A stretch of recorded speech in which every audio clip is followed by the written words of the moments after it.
How to remove the spare tire in an old Toyota pickup truck, version Ohio.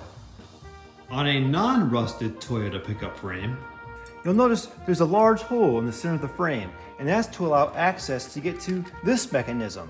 This bolts up here, you can see the 4 holes, and it sits inside the frame, and you stick a tool in and turn it, and it lowers the spare tire down on this chain to the ground. However, up north, our frames get pretty rusty, and that mechanism rusts and sometimes falls off. This one's not quite there yet, but you don't want to crawl under there. Instead, you want to stay off to the side and give it some good kicks.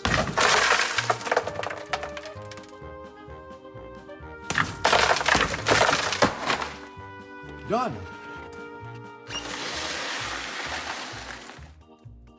And that's how you remove a Toyota pickup truck spare tire in Ohio. Thanks for watching.